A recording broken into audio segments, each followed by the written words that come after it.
bentrovati, buonasera a tutti. Quest'oggi puntata speciale di eventi dal territorio. È infatti la prima volta che siamo a Zero Branco e siamo alla 25esima mostra dell'asparago. Siamo in compagnia del presidente della Proloco Paolo Giubellato. Paolo, grazie dell'invito, ben ritrovato, una serata particolare e la gente dietro di noi lo dimostra.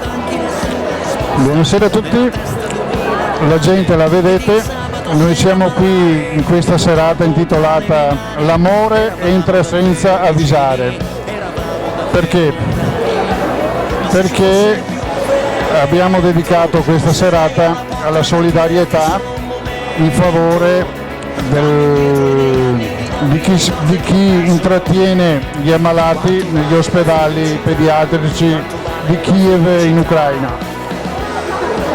Questo ci è stato proposto di fare e questo come volontari proponiamo e ci disponiamo a fare verso questi volontari, anche loro bisognosi di aiuto economico affinché possano sostenere questi piccoli ammalati. E quindi un buon risotto, cosa niente di meglio per finanziare questa attività. La Proloco mette a disposizione la cucina, la struttura e logicamente i suoi volontari che fanno questo risotto.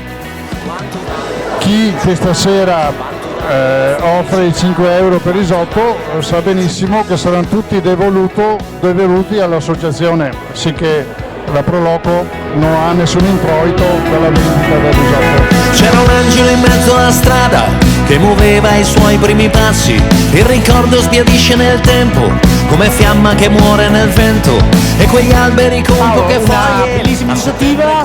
Torniamo alla 25esima mostra dell'asparago, un evento che coinvolge tutto Zero Branco. Diremmo che sì, coinvolge in primo luogo i produttori dell'asparago IGP nei comuni sì di Zero Branco, ma anche comuni limitrofi, quelli iscritti logicamente al consorzio dell'asparago IGP di Baroere. E noi come Proloco puntiamo sulla cucina per far conoscere l'asparago, per promuovere l'asparago, per promuovere le nostre iniziative. Per chi non lo fosse stato nello scorso weekend, vi aspettiamo da domani, venerdì 8, sabato 9, domenica 10, sia a pranzo sia alla sera. Se passate sarete nostri ospiti e saremo ben graditi di farvi mangiare. La domenica andavo alla messa e l'odore di fumo restava nelle giacche sgualcite d'inverno, quando tutto sembrava passare, quando tutto sembrava in eterno. Paolo, poi ti lascio perché sei effettivamente impegnato. Luglio, agosto e settembre torna anche la festa dei peperoni. Certo, la festa dei peperoni sarà la 55esima edizione e quest'anno dobbiamo ancora pianificarla, ma sarà qualcosa di eccezionale perché sicuramente in questi 2 anni abbiamo fatto 2 edizioni pur in tempi Covid molto limitate e chissà che torniamo ai vecchi fasti per cui la sagra del peperone è conosciuta non solo nel Veneto ma in tutto il settentrione d'Italia. E sicuramente noi ci saremo come televisione a documentare. Paolo, noi ti ringraziamo intanto di questo invito, andiamo a mangiare un buon risotto e doniamo questi 5 euro. Certo, a questa associazione di volontari anche loro. Grazie mille. Buonasera a tutti. Perfetto. Grazie Paolo.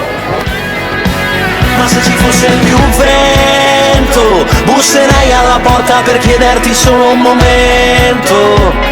Dammi indietro i miei anni, ridammi le cose che ho perso. Quanto vale la felicità? Quanto vale la felicità? Quanto vale la felicità? Quanto vale la felicità? Quanto vale la felicità? Quanto vale la felicità?